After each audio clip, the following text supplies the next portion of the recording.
Bahujan Samaj party के संस्थापक काशीराम के 15वें परिवार निर्वाण दिवस पर शनिवार को मायावती ने कहा, जनता को विरोधियों के बहकावे में नहीं आना है। उन्होंने आम आदमी पार्टी पर निशाना साधते हुए कहा कि आम आदमी पार्टी हवाई दावे कर रही है। प्रदेश में सपा भाजपा के सभी कामों की समीक्षा होगी। जनहित के कामों को रोका नहीं जाएगा। भाजपा की तरह कानून व्यवस्था का सुधार कागजों या मीडिया में नहीं बल्कि धरातल पर होगा। नए मेडिकल कॉलेज बनाए जाएंगे। पुराने मेडिकल कॉलेज का कायाकल्प होगा। गरीबों को रोजगार उपलब्ध कराना हमारा मुख्य उद्देश्य होगा। बहुजन समाज पार्टी के संस्थापक काशीराम की पुण्यतिथि पर पार्टी ने अपना चुनावी शंखनाद कर दिया है। इस मौके पर बसपा सुप्रीमो मायावती ने जनसभा को संबोधित करते हुए कहा कि छोटे दल गठबंधन कर चुनाव लड़ेंगे और वो सिर्फ वोट काटेंगे। ऐसे में अपने लोगों को सावधान रहना है। बीजेपी, एसपी, कांग्रेस आप वोट के लिए जनता से वादे कर रही है जो हवाई हैं, उनमें रत्ती भर भी दम नहीं है। विरोधी पार्टियां चुनावी घोषणा पत्रों में कुछ ज्यादा ही प्रलोभन भरे चुनावी वादे करने वाली हैं। काशीराम स्मारक स्थल से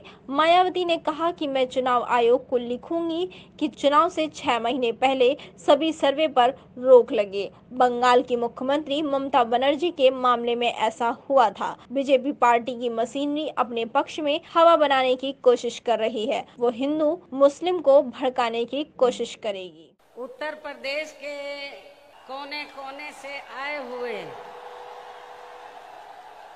बीएसपी के सभी छोटे बड़े पदाधिकारियों एवं कार्यकर्तागण, जैसा कि आप लोगों को ये विदित है कि आज दिनांक 9 अक्टूबर को बीएसपी के जन्मदाता एवं संस्थापक मान्यवर श्री काशीराम जी की पुण्यतिथि है, जिन्होंने अपनी पूरी जिंदगी अपने संतों, गुरुओं व महापुरुषों में भी विशेषकर परम पूज्य बाबा साहब डॉक्टर भीमराव अंबेडकर के बताए हुए रास्तों पर चलकर देश के करोड़ों दलितों, आदिवासियों, पिछड़े वर्गों, धार्मिक अल्पसंख्यकों तथा अन्य उपेक्षित वर्गों के लोगों को भी अपने पैरों पर खड़ा करने के लिए समर्पित की है। अब वो हमारे बीच में नहीं रहे हैं। ऐसे महान व्यक्तित्व को आज मैं उनकी पुण्यतिथि पर अपनी व उत्तर प्रदेश सहित पूरे देश में पार्टी से जुड़े सभी लोगों की तरफ से भी पूरे तहे दिल से इनको श्रद्धा सुमन अर्पित करती हूँ तथा नमन भी करती हूँ। साथ ही यूपी व देश के अन्य राज्यों में भी इनके अपार अनुयायी जिस भी रूप में आज इनकी पुण्यतिथि का कार्यक्रम आयोजित करके इनको अपने श्रद्धा सुमन अर्पित कर रहे हैं, उनका भी मैं अपनी व पार्टी की ओर से आभार प्रकट करती हूँ। और अब मैं इस मौके पर आप लोगों का ध्यान खासकर यूपी, उत्तराखंड व पंजाब स्टेट में कुछ ही महीनों के अंदर एक साथ होने वाले विधानसभा चुनाव को विशेष ध्यान में रखकर कुछ जरूरी बातों की तरफ दिलाना चाहती हूँ। जिन इन तीनों राज्यों में हमारी पार्टी पूरी तैयारी व दमदारी के साथ ये चुनाव लड़ रही है, जिसे मद्देनजर रखते हुए अब मैं सबसे पहले कमजोर एवं उपेक्षित वर्गों के लोगों को ये कहना जरूरी समझती हूँ कि बाबा साहब डॉक्टर भीमराव अंबेडकर ने भारतीय संविधान के बनने के बाद विशेषकर इन वर्गों के लोगों को ये कहा था कि मैंने काफी संघर्ष एवं अथक प्रयासों से अपने इन वर्गों के लोगों को जिंदगी के हर पहलू में आगे बढ़ने के लिए भारतीय संविधान में कानूनी अधिकार तो जरूर दिला दिए हैं, लेकिन उनका सही व पूरा लाभ लेने के लिए इन्हें केंद्र में नहीं बल्कि 4 बार सरकार बनाने का मौका मिला है। और इस दौरान वैसे तो हमने यहाँ सर्व समाज के हितों का पूरा ध्यान रखा है, लेकिन सभी मामलों में प्राथमिकता पहले हमने यहाँ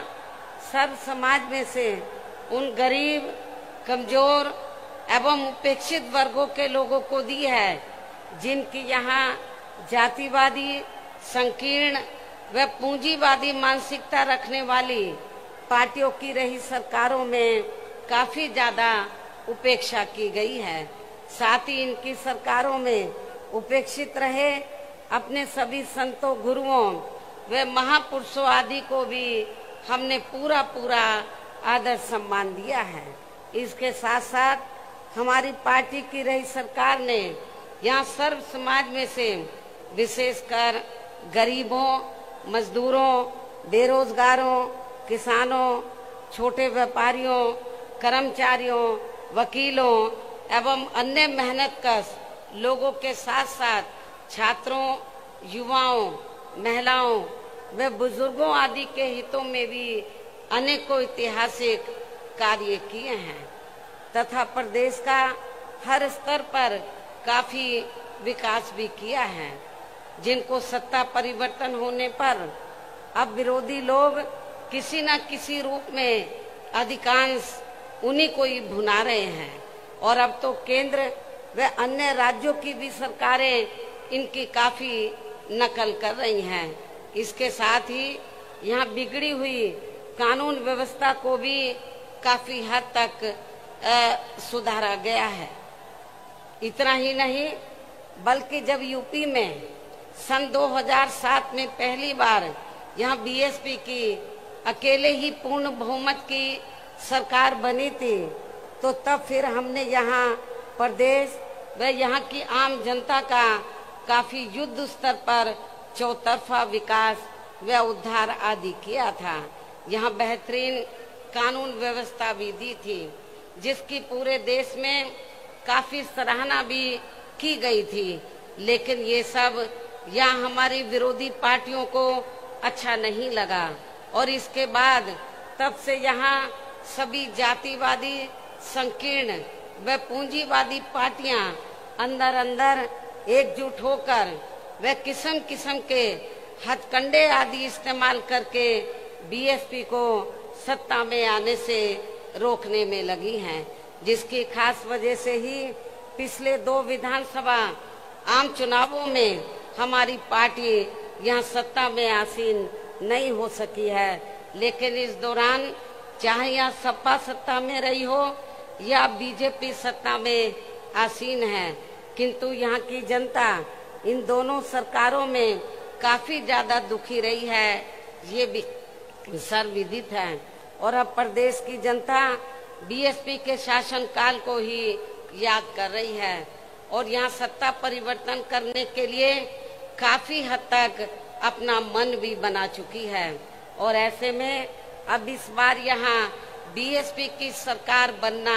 लगभग तय है, जिसके लिए पार्टी के लोगों को अभी से ही यहाँ सभी विरोधी पार्टियों के साम दाम दंड भेद आदि हथकंडों से भी जरूर सावधान रहना है। हालांकि अभी तक इन्होंने जिन जिन हथकंडों को भी इस्तेमाल किया है तो उनके बारे में मैं पार्टी के लोगों को समय समय पर काफी हद तक सजग भी करती रही हूँ, किंतु फिर भी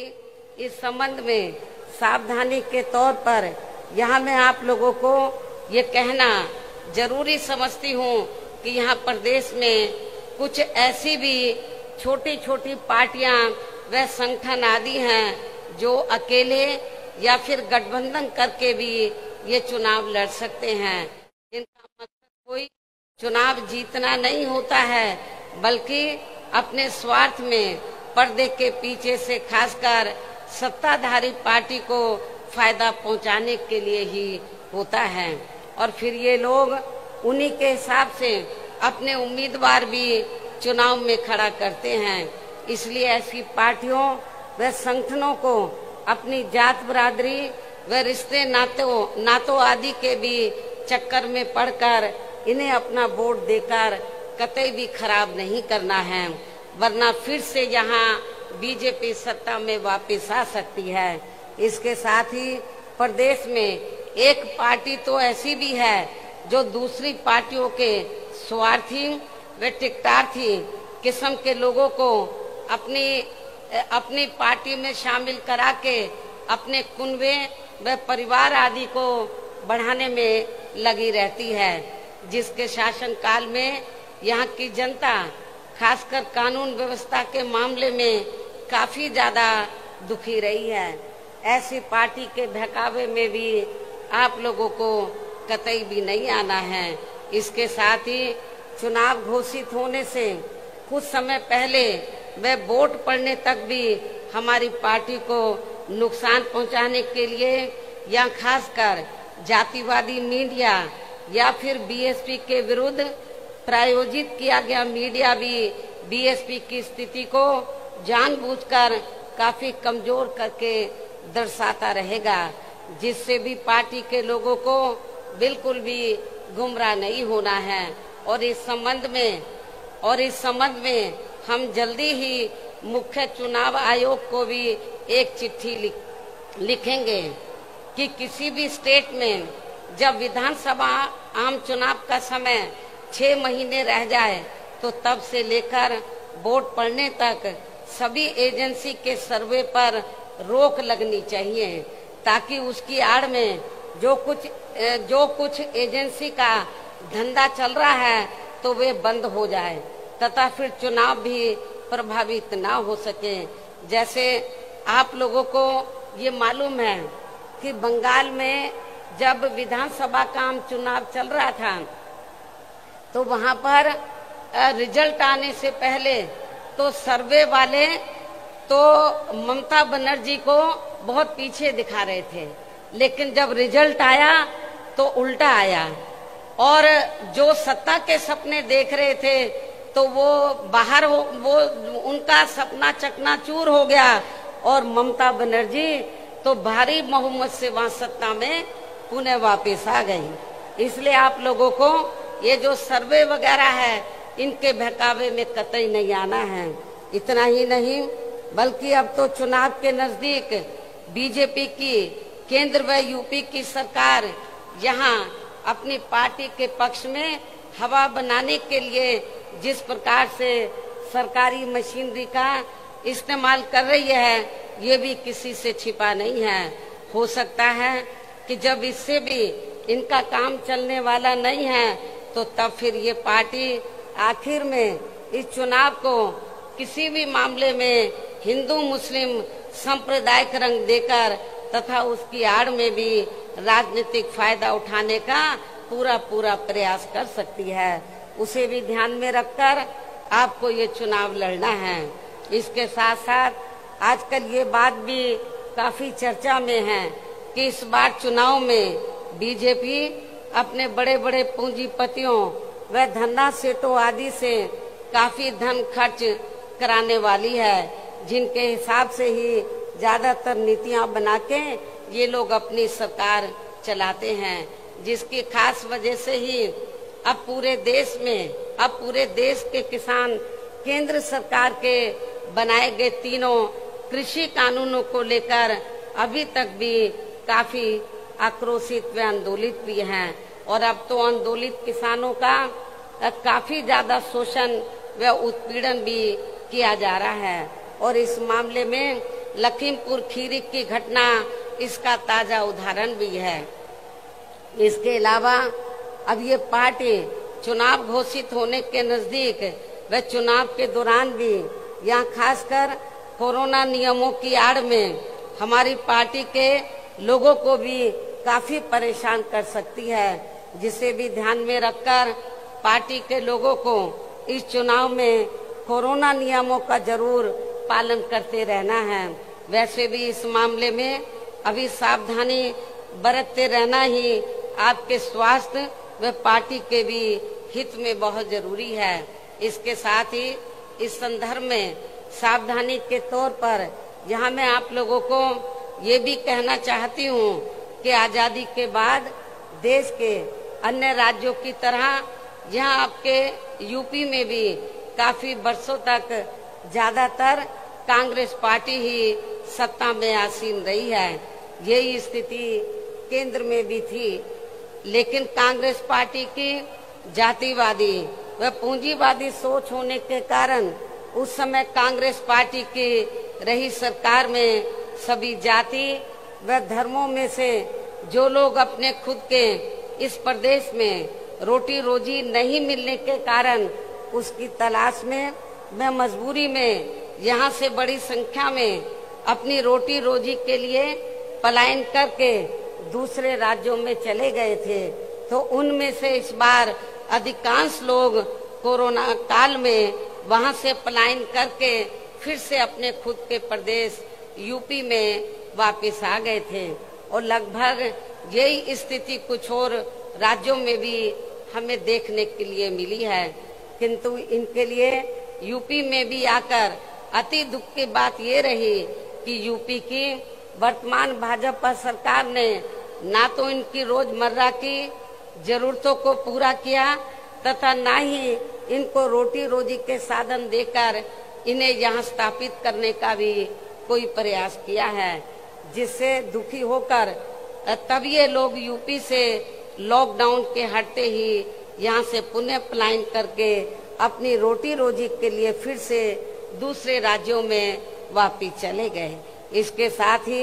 यहाँ अति दुख की बात ये भी रही कि उस समय यूपी में कोरोना से जिन लोगों की मृत्यु हो गई थी तो उनके दाह संस्कार के लिए भी यहाँ की भाजपा सरकार ने लकड़ी तक का भी कोई उचित प्रबंध नहीं किया था, जिसके कारण फिर बड़ी संख्या में इनके शव यहाँ गंगा यमुना नदी नालों आदि में बहते हुए हमें नजर आए हैं। इससे इनके संस्कारों का भी काफी कुछ पता चलता है। इतना ही नहीं बल्कि उस दौरान इनके प्रति अन्य पार्टियों का भी रवैया लगभग एक जैसा ही हमें देखने के लिए मिला है। और इस मामले में वैसे आप लोगों को ये मालूम है कि खासकर यूपी व बिहार के जो गरीब एवं बेरोजगार लोग अपनी रोटी रोजी के लिए बड़ी संख्या में दिल्ली व महाराष्ट्र के मुंबई में जाकर बस गए थे, तो ये लोग कोरोना काल में वहाँ की सरकारों की रही अनदेखी की वजह से ज्यादातर पलायन करके वापस अपने मूल प्रदेश यूपी व बिहार में आ गए थे। जबकि महाराष्ट्र में तो वहाँ शिवसेना कांग्रेस व एनसीपी की मिली जुली सरकार चल रही थी, जिन्होंने ऐसे समय में भी इनके वहाँ ठहरने व खाने आदि की कोई भी उचित व्यवस्था नहीं की थी। और अब इन पार्टियों के लोग यहाँ यूपी में होने वाले विधानसभा चुनाव में अपने वोट की खातिर किस्म किस्म की लंबी चौड़ी बातें कर रहे हैं। इसके साथ साथ उस समय ओबीसी की पार्टी ने भी यहाँ यूपी में आकर ऐसे आए हुए लोगों में से अपने खुद के मुस्लिम भाइयों की भी कोई मदद नहीं की थी, जो अब यहाँ आकर खासकर मुसलमानों का वोट लेने के लिए काफी बड़ी बड़ी बात कर रहे हैं। और इस मामले में जहाँ तक दिल्ली से यूपी के लोगों का जबरदस्त पलायन करने का सवाल है, जहाँ पर श्री केजरीवाल के नेतृत्व में आम आदमी पार्टी की सरकार चल रही है, तो अब ये पार्टी भी यहाँ यूपी में आकर अपनी पार्टी को मजबूत बनाने के लिए काफी लंबी चौड़ी बातें कर रही है। जबकि इस आम आदमी पार्टी की सरकार ने भी यूपी से अपनी रोटी रोजी के लिए दिल्ली में जाकर बसे लोगों की यहाँ कोरोना काल में उनकी रोजमर्रा की जरूरतों को पूरा करने की बात तो बहुत दूर की रही, बल्कि इस पार्टी ने उनको यूपी में वापस भेजने तक की भी कोई उचित व्यवस्था नहीं की थी। लेकिन सोचने की बात यह है कि अब यही आम आदमी पार्टी यहाँ यूपी में होने वाले विधानसभा चुनाव में अपनी पार्टी के लिए यहाँ के लोगों से उनका सहयोग व समर्थन आदि मांग रही है, जिसका यूपी के लोगों को अब इसी चुनाव में इनको यहाँ सबक सिखाना बहुत जरूरी है। इतना ही नहीं बल्कि अब ये आम आदमी पार्टी यहाँ यूपी में आकर दिल्ली की तरह खासकर बिजली, पानी व स्वास्थ्य आदि को लेकर जो किस्म किस्म की रियायतें देने की बात कर रही है, तो उनमें बिल्कुल भी सच्चाई नहीं है, क्योंकि वहाँ पर ऐसे कुछ भी जमीनी हकीकत में कार्य नहीं हुए हैं, बल्कि इन मामलों में इनके कागजों में ही अधिकांश लीपापोती होती रही है। इसके साथ साथ अब ये आम आदमी पार्टी ये भी कह रही है कि दिल्ली की तरह ही यहाँ यूपी के लोगों को भी रोजगार दिए जाएंगे। साथ ही रोजगार नहीं दिए जाने पर उन्हें बेरोजगारी भत्ता भी दिया जाएगा, जिसमें भी रत्ती भर कोई सच्चाई नहीं है। ये बात बिल्कुल झूठ व हवा हवाई है, क्योंकि यदि आम आदमी पार्टी ने दिल्ली में यहाँ बेरोजगार लोगों को रोजगार या बेरोजगारी भत्ता आदि दिया होता, तो फिर दिल्ली में जाकर बसे यूपी व बिहार के लोगों को भी कोरोना काल में दिल्ली छोड़कर यहाँ यूपी व बिहार में वापस नहीं आना पड़ता। इसलिए अब यहाँ बीजेपी, सपा व कांग्रेस पार्टी के साथ साथ आम आदमी पार्टी, ओबीसी की पार्टी, शिवसेना व अन्य और भी पार्टियां जो अपने अपने वोट की खातिर अभी से ही यूपी की जनता को किस्म किस्म के वायदे कर रही हैं, तो वो केवल हवा हवाई है, उसमें रत्ती भर भी दम नहीं है। वैसे भी इस बार चुनाव में सभी विरोधी पार्टियां अपने अपने चुनावी घोषणा पत्रों में कुछ ज्यादा ही प्रलोभन भरे चुनावी वायदे करने वाली हैं, जिनके बहकावे में भी प्रदेश की जनता को कतई भी नहीं आना है, जिन्हें सत्ता में आने के बाद ये पार्टियां अधिकांश अमल में नहीं लाती हैं। जबकि ये बात भी सर्वविदित है कि बीएसपी किसी भी चुनाव में अपना कोई भी चुनावी घोषणा पत्र आदि जारी नहीं करती है, क्योंकि बीएसपी कहने में बहुत कम बल्कि कार्य करके दिखाने में ही ज्यादा विश्वास रखती है। और इस मामले में बीएसपी का यहाँ 4 बार का रहा शासनकाल इसका खास सबूत है। इसलिए इन सब बातों को ध्यान में रखकर प्रदेश की जनता को अब चुनाव में विरोधी पार्टियों के किसी भी बहकावे में नहीं आना है, जिनका यहाँ के लोगों के प्रति असली चेहरा खासकर कोरोना काल में हमें काफी कुछ देखने के लिए मिला है, जिसे खास ध्यान में रखकर अब हमारी पार्टी का ये कहना है कि बीएसपी की सरकार बनने पर इस बार सबसे ज्यादा जोर हमारी पार्टी यहाँ के गरीब व बेरोजगार नौजवानों को रोटी रोजी के साधन उपलब्ध कराने पर ही लगाएगी, ताकि अब आगे इनको अपनी रोटी रोजी के लिए यहाँ अपने खुद के प्रदेश यूपी से कभी भी पलायन ना करना पड़े। और इस बार चुनाव में हमारी पार्टी का यही मुख्य चुनावी मुद्दा भी होगा। इसके साथ ही यूपी में हमारी पार्टी की रही चारों सरकारों ने यहाँ सर्व समाज में से खासकर दलितों, आदिवासियों, पिछड़े वर्गों, मुस्लिम व अन्य धार्मिक अल्पसंख्यकों तथा गरीबों, मजदूरों, बेरोजगारों, किसानों, छोटे व्यापारियों, कर्मचारियों, वकीलों व अन्य मेहनतकश लोगों के साथ साथ छात्रों, युवाओं, महिलाओं व बुजुर्गों आदि के हित एवं कल्याण के लिए जो भी योजनाएं व परियोजनाएं आदि चलाई थी, जिन्हें सपा व भाजपा सरकार ने अधिकांश रोक दिया है, तो उन्हें फिर से शुरू किया जाएगा। साथ ही प्रदेश में बिजली, पानी, स्वास्थ्य व अन्य रोजमर्रा की सभी जरूरतों को भी समय से पूरा किया जाएगा। इसके साथ साथ प्रदेश में खासकर शिक्षा के क्षेत्र में तथा अन्य और विभागों के भी कर्मचारी जो आए दिन अपनी मांगों को लेकर धरना प्रदर्शन व हड़ताल आदि करते रहते हैं, तो उन सभी मामलों को निपटाने के लिए एक आयोग का गठन किया जाएगा और उनकी वाजिब मांगों को स्वीकार भी कर लिया जाएगा। साथ ही प्रदेश के जो भी क्षेत्र अति पिछड़े हैं तो उन्हें प्राथमिकता के आधार पर विकसित किया जाएगा। इसके साथ साथ डॉक्टर अंबेडकर ग्राम विकास योजना एवं मान्यवर श्री कांशीराम जी शहरी समग्र विकास योजना को भी पुनः चालू करा के यहाँ गांवों व शहरों को फिर से विकसित किया जाएगा, जिनकी हालत अब यहाँ काफी ज्यादा खराब हो चुकी है। प्रदेश में अयोध्या, वाराणसी, मथुरा व अन्य सभी धार्मिक स्थलों पर लोगों की सुविधा के लिए बीएसपी की सरकार के पद चिन्हों पर चलकर वर्तमान भाजपा सरकार ने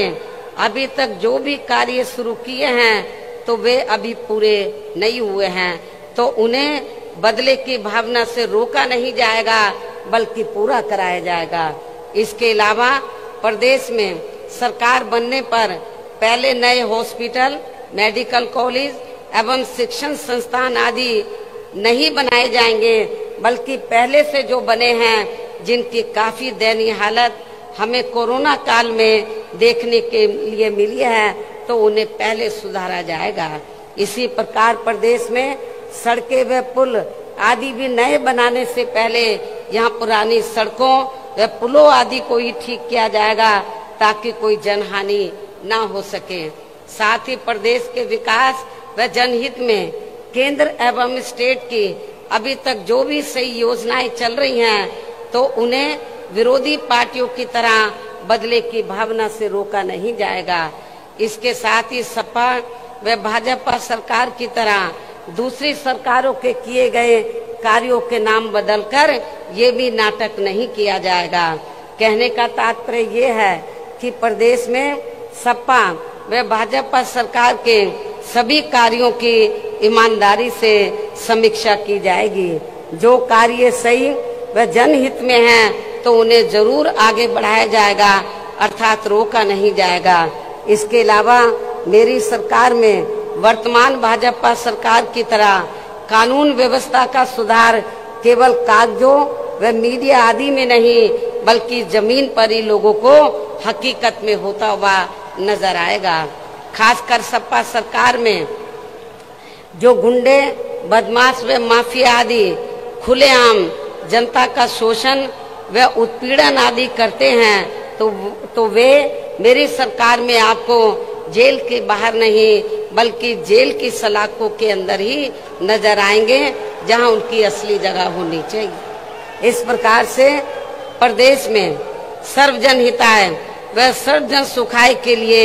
यहाँ हर स्तर पर प्रदेश की पूरी तस्वीर बदल दी जाएगी। इतना ही नहीं बल्कि आज मैंने प्रदेश व आम जनहित में जो कुछ भी कहा है और इससे पहले पिछले महीने दिनांक 7 सितंबर को प्रबुद्ध वर्ग के हुए समापन कार्यक्रम के दौरान भी जो कुछ भी कहा है तो ये सभी कार्य यहाँ बीएसपी की सरकार बनने पर बिना पक्षपात एवं भेदभाव आदि के ही समय से पूरे किए जाएंगे। और इस मामले में विशेषकर किसानों, गरीब व कमजोर एवं असहाय लोगों की तथा यहाँ सर्व समाज में से बेरोजगार लोगों की भी समस्याओं को दूर करने की तरफ विशेष ध्यान दिया जाएगा। साथ ही सर्व समाज में से ब्राह्मण समाज की भी सुरक्षा, सम्मान एवं तरक्की आदि के साथ साथ यहाँ धार्मिक अल्पसंख्यक समाज में से मुस्लिम समाज के भी विकास एवं उत्थान व उनके जान माल आदि की सुरक्षा को भी लेकर पार्टी ने अभी तक जो कुछ भी कहा है तो उन पर हमारी सरकार द्वारा पूरी ईमानदारी व निष्ठा से जमीनी हकीकत में कार्य किया जाएगा तथा यहाँ की जनता को किसी भी मामले में निराश नहीं होने दिया जाएगा। वैसे भी बीएसपी किसी भी मामले में, मैं फिर इस बात को दोहराती हूँ कि वैसे भी बीएसपी किसी भी मामले में जो कहती है तो उस पर सही से अमल भी करके दिखाती है। यही बीएसपी की खास पहचान भी है। लेकिन इस मामले में सावधानी के तौर पर यहाँ मैं ये भी कहना चाहूंगी कि यदि यूपी की वर्तमान भाजपा सरकार ने यहाँ की जनता के प्रति अपनी जिम्मेवारी को पूरी ईमानदारी व निष्ठा से निभाया होता तो अब यहाँ विधानसभा के आम चुनाव होने के नजदीक यूपी की सरकार के साथ साथ माननीय प्रधानमंत्री जी व अन्य और केंद्रीय मंत्रियों एवं नेताओं आदि को भी यूपी की जनता को लुभाने के लिए अब यहाँ थोक के भाव में ताबड़तोड़ शिलान्यास, घोषणाएं व कच्चे कार्यों का भी उद्घाटन आदि नहीं करना पड़ता। इसके साथ ही नाराज चल रहे किसानों को वे अपनी उपेक्षा को लेकर कुछ नाराज चल रही जातियों को भी साधने के लिए अब यहाँ इनको चुनाव के नजदीक खासकर जाट व गुर्जर आदि समाज के राजाओं की प्रतिमाएं लगाने व यूनिवर्सिटी आदि के भी नाम बेमन होकर नहीं रखने पड़ते, जबकि वास्तव में ये सभी कार्य बहुत पहले ही पूरे हो जाने चाहिए थे, जिनका अब सरकार के लोगों को यहाँ शिलान्यास नहीं बल्कि लोकार्पण व उद्घाटन आदि ही करना पड़ता। इसी प्रकार अब चुनाव होने के नजदीक इनको उन जाति के विधायकों को भी काफी दुखी मन से मंत्री आदि बनाना पड़ा है, जो जातियां इनकी कार्यशैली से काफी नाराज चल रही थी, जिससे भी इनको अब कोई खास लाभ मिलने वाला नहीं है। ऐसे में अब प्रदेश की जनता यूपी व केंद्र सरकार के भी आसानी से बहकावे में आने वाली नहीं है। और अब मेरा यही कहना है कि यदि आप लोग मेरी इन सब बातों को ध्यान में रखकर तथा हर प्रकार की सावधानी बरतते हुए ये चुनाव लड़ते हैं तो फिर इस बार यहाँ बीएसपी की सरकार को बनने से कोई भी ताकत रोक नहीं पाएगी, अर्थात फिर यहाँ बीएसपी की सरकार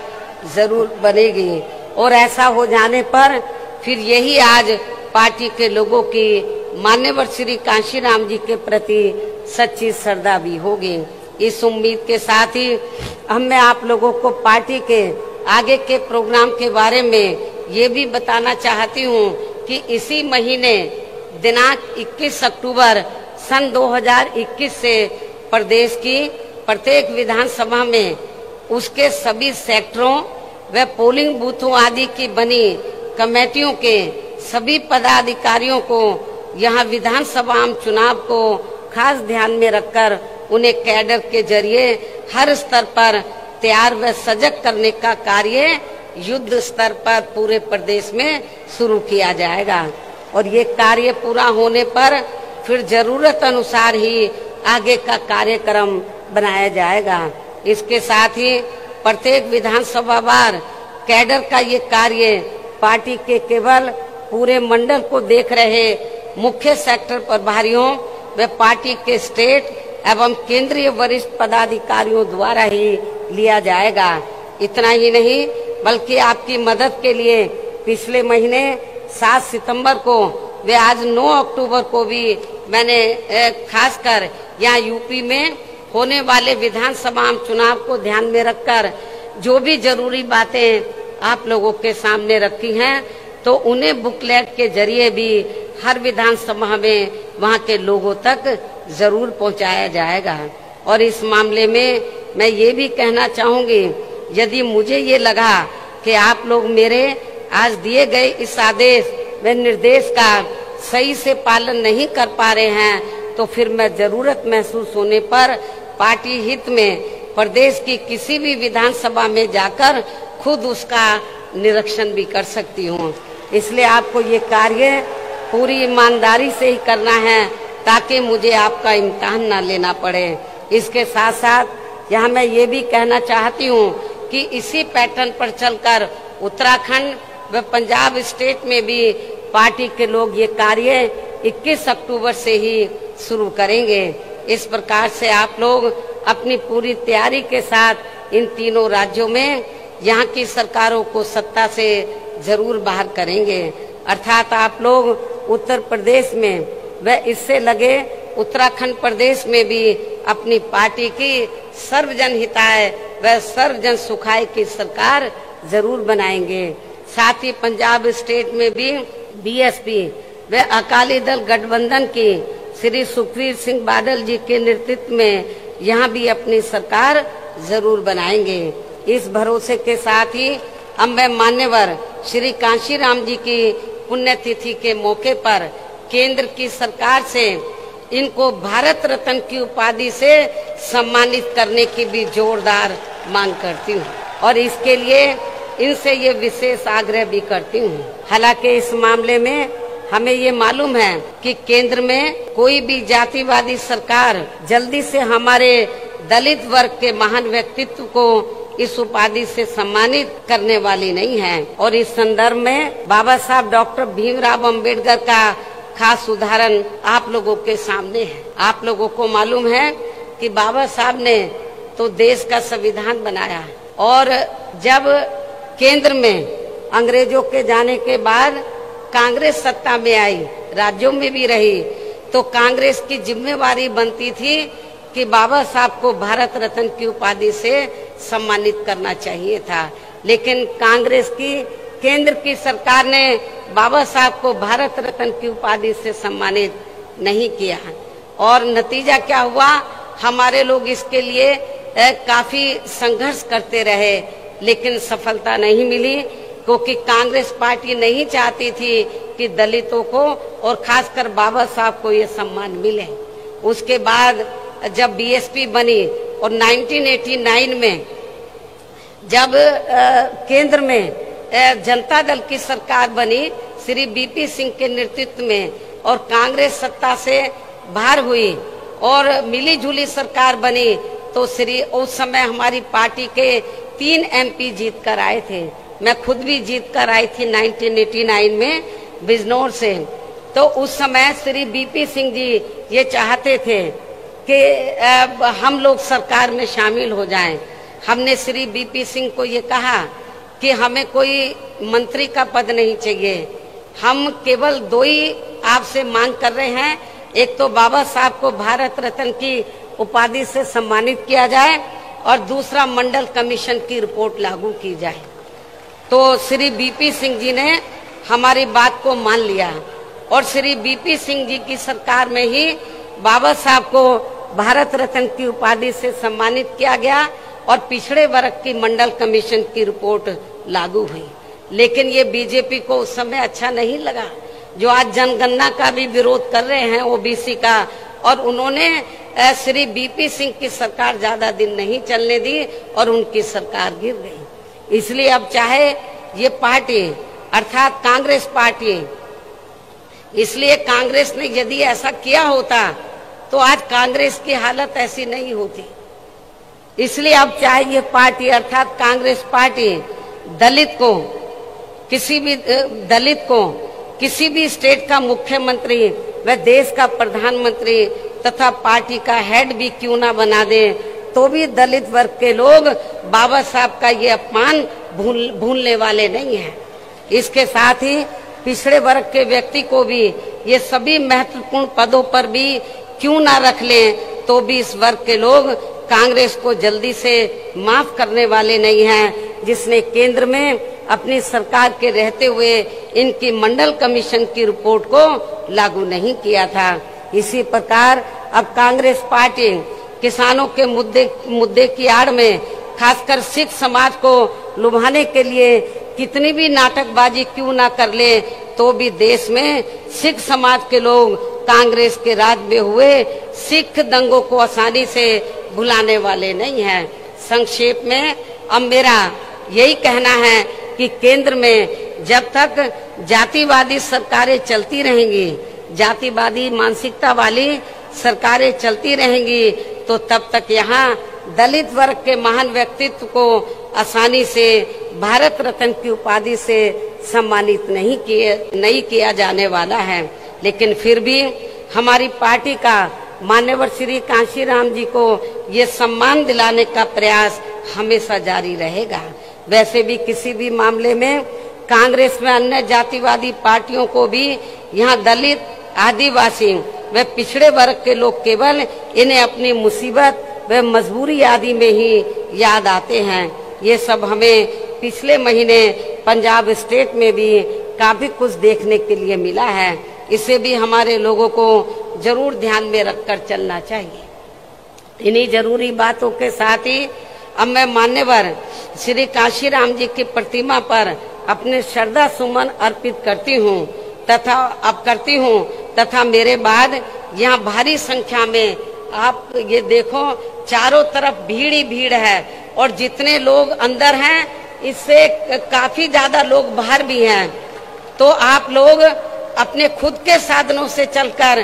तो कल से आप लोग इधर आए हुए हैं। आपको जब मालूम पड़ा कि मान्यवर श्री कांशीराम जी की पुण्यतिथि के मौके पर मैं खुद यहाँ पर स्मारक स्थल पर पहुँचने वाली हूँ, तो मेरे मना करने के बावजूद भी आप लोग नहीं रुके और बड़े पैमाने पर आप लोग यहाँ पर लाखों की संख्या में इधर पहुँचे हैं। इसके लिए तो मैं आप लोगों की बहुत बहुत आभारी हूँ और मुझे पूरा भरोसा है, खास तौर से जो विरोधी लोग ये कहते हैं कि बीएसपी कहीं पिक्चर में नजर नहीं आ रही है। मेरे ख्याल अभी तक पिछले कई महीनों में जितने प्रोग्राम कांग्रेस ने, सपा ने, बीजेपी ने किए हैं, जितनी भीड़ उनके प्रोग्राम में अभी तक आई है उससे कई गुना भीड़ आज बीएसपी के अकेले एक प्रोग्राम में आप लोगों को देखने के लिए मिल रही है, मीडिया को देखने के लिए मिल रही है। तो अब मैं आप लोगों का और ज्यादा समय न लेते हुए अब मैं मान्यवर श्री कांशीराम जी की प्रतिमा पर अपने श्रद्धा सुमन अर्पित करती हूँ तथा मेरे बाद यह भारी संख्या में आए पार्टी के लोग भी खासकर कोरोना नियमों का पालन करते हुए पूर्व की तरह ही पूरे अनुशासित तरीके से इनको अपने श्रद्धा सुमन अर्पित करके तब फिर अपने अपने जिलों में सावधानी पूर्वक वापिस चले जाएंगे और फिर ये लोग पार्टी के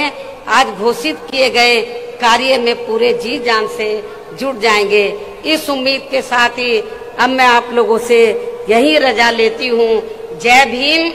जय भारत। अगर आपको हमारा वीडियो पसंद आया हो तो इसे लाइक करें, सब्सक्राइब करें और साथ ही बेल आइकन दबाना ना भूलें।